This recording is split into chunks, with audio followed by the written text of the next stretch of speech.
Welcome all of you. मैं हूं आनंद मिश्रा और जो भी student candidates LLB pass out हो चुके हैं उनके लिए बहुत बड़ी वैकेंसी है। Junior manager legal post notify हुई है, याद रखिएगा, हिंदुस्तान कॉपर लिमिटेड में। कौन सी कंपनी आपको मिलेगी? गवर्नमेंट ऑफ इंडिया एंटरप्राइज है हिंदुस्तान कॉपर लिमिटेड। ठीक है, याद रखिएगा, कॉन्ट्रेक्चुअल जॉब नहीं है, परमानेंट जॉब है। और इसके साथ आपको एग्जाम पैटर्न की बात बता दूं तो एक ही एग्जाम होने वाला है, वो मीन्स ना तो आपका प्री कंडक्ट कराया जाएगा ना ही इंटरव्यू होगा। आपको बस मेंस क्वालिफाई करना है। एक ही एग्जाम है, मेंस अगर आप पास कर लेते हैं तो आपको गवर्नमेंट जॉब आपकी पक्की। और साथ में एज लिमिट की बात करते हैं, 40 इयर्स। यस, बिल्कुल सही सुना आप लोगों ने, 40 साल, 40 इयर्स आपकी एज लिमिट है। डिटेल में डिस्कस करेंगे हम लोग, क्या वैकेंसी है, कितनी सीट्स हैं, एग्जाम कब तक हो सकता है, हर चीज को हम लोग करने वाले हैं। और फटाफट जो भी एलएलबी पास आउट आपके दोस्त हैं उनके साथ इस वीडियो को जरूर शेयर कर दीजिए फटाफट। चलिए स्टार्ट करते हैं। तो हिंदुस्तान कॉपर लिमिटेड आपको देखने मिलेगा, जो आपका, ठीक है, अगर आप रजिस्टर्ड ऑफिस देख सकते हैं, कोलकाता है। ठीक है, लेकिन आप देख सकते हैं notification of appointment of supervisory E zero grade आपको मिलेगी पोस्ट। ठीक है, जो कि आपको मिलती है, याद रखिएगा, कौन सी बात कर रहे हैं हम लोग? जूनियर मैनेजर E0 ग्रेड आपको देखने को मिलेगा। एप्लीकेशन फॉर्म याद रखिएगा 27 तारीख से स्टार्ट होंगे। 27 तारीख से, कभी आज से ही आप शुरू कर देंगे सर, वैकेंसी नोटिफाई तो हो गई लेकिन एग्जाम का फॉर्म नहीं भर पा रहे हम लोग। याद रखिए 27 नवंबर से आप फॉर्म स्टार्ट होगा, जो कि 11 बजे से। और लास्ट डेट याद रखिएगा 17 दिसंबर रखा गया लास्ट डेट। एक महीने का टाइम, एक महीने से कम ऑलमोस्ट मान के लिए 20 दिन का टाइम आपको मिलेगा, जिसमें आप फॉर्म भर सकते हैं। तो 17 तारीख लास्ट डेट है, 17 दिसंबर लास्ट डेट है जहाँ पे आप फॉर्म भर सकते हैं। ठीक है, जो कि आपको जूनियर मैनेजर लीगल की पोस्ट मिलेगी, यहाँ पे देख सकते हैं हम लोग। देखिए डिफरेंट पोस्ट आपको नोटिफाई हुई है, चाहे माइनिंग हो, जियोलॉजी हो, सर्वे हो, उसकी बात करें, इन्वायरमेंट, ये सब हम बात नहीं करेंगे। हम आप बात करते हैं अपने काम की चीज, जो है आपके लॉ आपका। ठीक है, तो जूनियर मैनेजर लॉ की सीट, टोटल 3 सीट नोटिफाई की गई, याद रखिएगा, जिसमें आपका ओबीसी के लिए एक सीट है और अनरिजर्व के लिए 2 सीट नोटिफाई की गई है। ठीक है, याद रखना, एक seat OBC non creamy layer के लिए और 2 सीट आपकी नोटिफाई हुई है अनरिजर्व कैटेगरी के लिए। अगर आप ईडब्ल्यूएस कैटेगरी में हैं, शेड्यूल ट्राइब में या शेड्यूल कास्ट में, तो आपको एज एन जनरल compete करना पड़ेगा, याद रखिएगा। ठीक है, आपको अनरिजर्व में आपका रैंक आता है तो भी आपको क्वालिफाई कराया जाएगा। तो टोटल 3 सीट्स हैं। ठीक है, बहुत इजी एग्जाम प्रोसीजर आपको देखने को मिलेगा। लेकिन उससे पहले हम बात करते हैं एलिजिबिलिटी क्राइटेरिया की। क्या एक्सपीरियंस या क्वालिफिकेशन आपको चाहिए?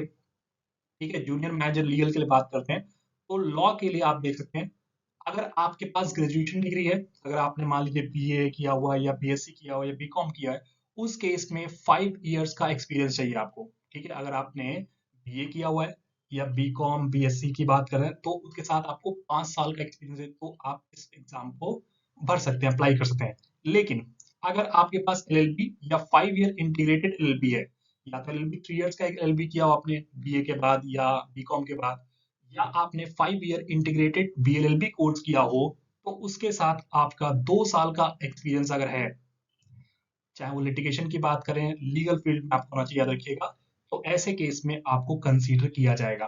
ठीक है, तो आपके पास एलएलबी डिग्री प्लस 2 साल का एक्सपीरियंस है, तो आप पर्टिकुलर जूनियर मैनेजर लीगल के लिए अप्लाई कर सकते हैं। एज की बात करें, ठीक है, तो मैक्सिमम एज की लिमिट जो आपको दिखेगी, देखो मिनिमम एज 18 साल है, लेकिन जो मैक्सिमम एज की बात करें वो आपकी जूनियर मैनेजर के लिए 40 साल रखी गई है।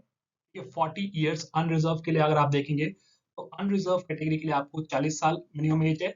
लेकिन इसके साथ आपको schedule caste, schedule tribes, OBC, physical handicap person के लिए आपको देखोगे, पर्सन विद डिसेबिलिटी की बात करते हैं, तो वहां पे आपको डिफरेंट एज रिलैक्सेशन मिलेगा। याद रखिएगा अपर एज लिमिट में है, क्योंकि 18 साल मिनिमम एज है।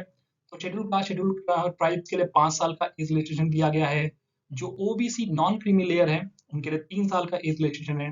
जो फिजिकल हैंडीकैप कैंडिडेट्स हैं, चाहे वो जनरल ईडब्ल्यूएस के लिए, उनके 10 साल का मिलेगा। ऐसे ही आपको अपनी कैटेगरी के हिसाब से आप देख सकते हैं। ठीक है, क्लियर। और जो आपकी एज, एक्सपीरियंस या ईयर ऑफ क्वालिफिकेशन की बात करते हैं, उसको कैलकुलेट करने के लिए जो डेट रखी गई है वो आपकी 1 नवंबर है। मतलब 1 नवंबर तक जो भी क्राइटेरियाज आपके, चाहे वो मैक्सिमम एज लिमिट की बात करें या एलिजिबिलिटी क्राइटेरिया या आपका एक्सपीरियंस देखा जाएगा 2 साल का, या आपने ग्रेजुएशन किया है तो 5 साल का एक्सपीरियंस आपको शो करना है, वो आपका 1 नवंबर तक होता है। ठीक है, 1 नवंबर तक आपकी सारी एलिजिबिलिटी क्राइटेरिया पूरे होने चाहिए। आगे चलते हैं। सिलेक्शन प्रोसीजर की बात करें तो सिलेक्शन प्रोसीजर बहुत इजी है। ठीक है, याद रखिएगा पहली चीज ये कॉन्ट्रेक्चुअल जॉब नहीं है, परमानेंट पोस्ट आपको मिलेगी। साथ में देखते हैं, selection of candidate for appointment of the post shall be based on performance in written test। ठीक है, अब रिटन टेस्ट होगा, ठीक है, तो उसके बाद आपका वेरिफिकेशन ऑफ डॉक्यूमेंट्स होगा। तो ऑब्वियस बात है आपके डॉक्यूमेंट्स अगर एलिजिबिलिटी क्राइटेरिया पूरा है तो उसमें कोई दिक्कत आने वाली नहीं है। लेकिन याद रखिएगा मेंस है, यहाँ पे कोई इंटरव्यू नहीं करने कराया जा रहा है या दूसरा और कोई एग्जाम या प्रोसीजर आपको यहाँ पे देखने को नहीं मिलेगा। लेकिन मेंस एग्जाम का क्या सिलेबस होने वाला है, कब ये एग्जाम होगा, वो आपका रिटन टेस्ट का कॉल लेटर बेसिकली डिसाइड करेगा। ठीक है, उसमें आपको मेंशन किया गया सारी चीजें कि जब वो आपको डेट अनाउंस की जाएगी तभी आपका सिलेबस अनाउंस किया जाएगा। देख सकते हैं date of exam, test, the syllabus of the examination, सारी चीजें जो डिटेल नोटिफिकेशन आपको देखने को मिलेगी। बाद में जो आपका एग्जामिनेशन रिटन सेंटर है, रिटन टेस्ट का सेंटर्स होंगे वो डिफरेंट सिटीज में हो सकते हैं, जो कि आपको लिस्ट यहाँ पे दी गई है। ठीक है, फॉर्म में अपने हिसाब से आप लोग कन्वीनियंस के हिसाब से आप लोग अप्लाई कर सकते हैं, याद रखिएगा। ठीक है, तो बहुत अच्छी वैकेंसी याद रखना, मेंस के बेसिस पे आपका सिलेक्शन हो रहा है। और देखो मेंस में मिनिमम क्वालिफिकेशन मार्क्स की बात करें तो देख सकते हैं आप लोग, देख सकते हैं 30% आपका देखोगे जो जनरल कैटेगरी के लिए, और ओबीसी कैटेगरी के लिए 30% है। और अगर 20% बात करें तो शेड्यूल कास्ट, शेड्यूल ट्राइब्स या पर्सन विद डिसेबिलिटी की बात करें उनके लिए। लेकिन याद रखना लीगल में कोई भी सीट, चाहे वो शेड्यूल कास्ट, शेड्यूल ट्राइब या पर्सन विद डिसेबिलिटी नहीं है, तो उस केस में क्या होगा, इनको भी कितना स्कोर करना पड़ेगा, मिनिमम 30% मार्क्स आपको स्कोर करना पड़ेगा। ठीक है, तभी आप बेसिकली इस कैटेगरी में आ पाएंगे। ठीक है, तो 30% मिनिमम आपको मार्क्स इंक्लूड करना है। याद रखना जो आपका टेस्ट होगा वो कंप्यूटर सीबीटी बेस्ड होगा, कंप्यूटर बेस्ड टेस्ट आपका कंडक्ट कराया जाएगा। ठीक है, आप कंपनसेशन पैकेज देख सकते हैं जो कि आपको मिलेगा। सैलरी की बात करें, ठीक है, ये 30,000 मत समझिएगा, इसके अलावा भी बहुत सारी चीजें आपको ऐड होके मिलती है। ठीक है, और आपको बॉन्ड करवाया जाएगा, याद रखिए कंपनी की तरफ 3 लाख रुपए का, ताकि आप बेसिकली छोड़ ना सकें। ठीक है, 3 साल तक देखो, अगर आप 3 साल सर्व करते हैं उसके बाद आप छोड़ते हैं तो आपको पैसा वापस मिल जाएगा, बॉन्ड की जरूरत नहीं पड़ेगी।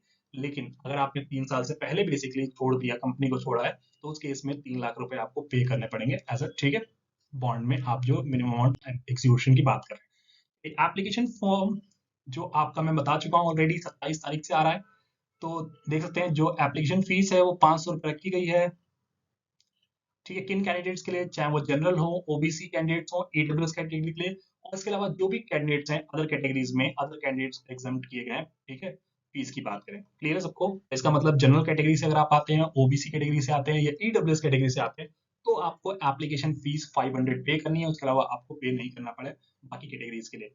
और अप्लाई कहाँ से करना है, याद रखना जो HCL की वेबसाइट आपको मिलेगी, ठीक है, www.hindustancopper.com, आपको ये ऑफिशियल वेबसाइट है, इसी से आपको अप्लाई करना है, किसी और वेबसाइट नहीं जाना। जहाँ पे आपको जूनियर मैनेजर की कैटेगरी आपको मिलेगी, वहाँ पे एप्लीकेशन फॉर्म अभी आपको एडवर्टाइजमेंट मिल जाएगा, लेकिन अभी आज की तारीख में आपको ऑनलाइन अप्लाई का लिंक नहीं मिलेगा। तो वो लिंक आपका एक्टिवेट होगा 27 तारीख को, ताकि आप कर सकते हैं। ठीक है, और याद रखना आप सबमिट करेंगे ऑनलाइन एप्लीकेशन, उसके बाद आपको जो चाहे वो एक्नॉलेजमेंट स्लिप हो या ऑनलाइन एप्लीकेशन फॉर्म हो, उसको आपको अपने रिकॉर्ड के लिए प्रिंट आउट निकाल के रख लेना है, क्योंकि जब डॉक्यूमेंट वेरिफिकेशन होगा तब जरूरत पड़ेगी। याद रखना पहले आपको फॉर्म नहीं भेजना है ना, कि आप पता चला हेड ऑफिस फॉर्म भेज रहे हैं, ऐसा नहीं है। वो ऑनलाइन एप्लीकेशन या एक्नॉलेजमेंट स्लिप जो भी आप प्रिंट करेंगे उसको आप अपने पास रखिए, सेव करके रखिएगा, बाकी आपको ऑनलाइन अप्लाई करना है। ठीक है, कोई भी दिक्कत हो, डाउट हो, कोई एग्जाम के रिगार्डिंग दिक्कत, या कोई भी आपको जुडिशरी एपीओ या किसी और लीगल एग्जाम की हेल्प के लिए मेरी गाइडेंस की जरूरत है, चाहे वो आपको टेस्ट सीरीज ज्वाइन करना है, तो आप मुझे मुझसे कनेक्ट हो सकते हैं। चाहे वो इंस्टाग्राम हो या यूट्यूब पे हाउस ऑफ लीगल स्टडीज के नाम पे आपको मिलेगा, या आप लोग डायरेक्टली पर्सनली कनेक्ट कर सकते हैं, मुझे कॉन्टेक्ट कर सकते हैं मेरे नंबर पे, चाहे व्हाट्सएप के थ्रू, या बेसिकली आप टेलीग्राम पे जुड़ सकते हैं मुझसे, आनंद मिश्रा सर के नाम से आपको ग्रुप मिल जाएगा। ठीक है, और फटाफट शेयर कर लीजिए इस सेशन को, और चैनल को सब्सक्राइब करना ना भूलें। Thank you so much.